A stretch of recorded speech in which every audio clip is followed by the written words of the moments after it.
আমার নাম টুটু সাধু। আমার চ্যানেলের নাম ক্যামেলিয়া। আমি ছোট বড় গল্প লিখি, উপন্যাস লিখি, উপস্থিত বুদ্ধি, মিরাকেল অনেক কিছুই লিখি এবং সেগুলো আমি ছোট ছোট ব্লগ করে আমি উম, এখানে শেয়ার করি আপনাদের সাথে।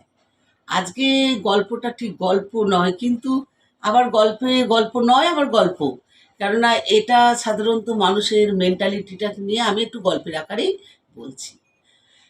মেন্টালিটি, আজকের যে গল্পটা হচ্ছে মেন্টালিটি। এই মেন্টালিটি গল্পটা একটা ছোট্ট হবে না, কেন এটা ছোট ছোট ব্লগ করে আপনাদের সাথে শেয়ার করব।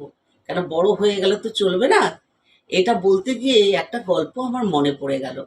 গল্পটা হচ্ছে যে মেন্টালিটি, মানুষের মেন্টালিটি তো সবাইকার সমান নয়।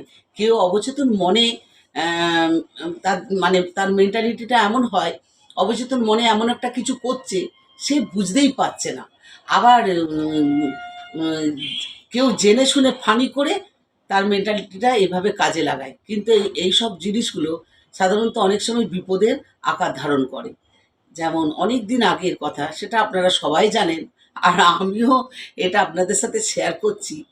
যখন রাম সীতা লক্ষ্মণ যখন বনবাসে গিয়েছিল, তখন সীতা মা, লক্ষ্মণ রাম এরা তো বনের ফল মূল জোগাড় করে তারপর তারা সেটা আহার করত।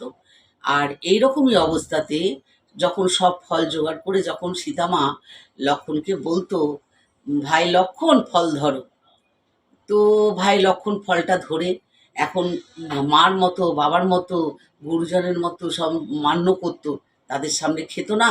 ফলটা দেওয়ার সঙ্গে সঙ্গে সে নিয়ে একটু অদূরে চলে যেত, কিন্তু পরে মনে করতো যে এই যে আমাকে ফলটা সীতামা দিলেন, কিন্তু আমাকে বললো ভাই লক্ষণ ফলটা ধরো, কিন্তু এই ফলটা তো আমাকে খেতে বলেনি, তা আমি কি করে খাবো, তখন ফলটা তুলে রাখতো। এইরকম করে করে করে করে প্রত্যেকটা দিনই সীতামা ওই একই কথা বলতো যে ভাই লক্ষণ ফল ধরো। এই ফল ধরো বলতে সেই ফল নিয়ে নিয়ে নিয়ে 14 বছর এই ফল তার জমতে থাকলো।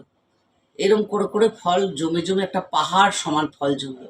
এটা আগেকার দিনে কি বলুন তো, তখন ঠাকুর দেবতার অংশে সব ছিল তো, তাই 14 বছর অনাহারে থেকেও, না খেয়েও তারা বেঁচে ছিল। এখনকার দিনে সেটা হবে না। তাই আহ, এটা অবচেতন মনে সীতা মা বলেছিল। আর তার মনে একবারও হয়নি যে ভাই লক্ষণ ফলটা খাও, সে বলেছিল ফল ধরো।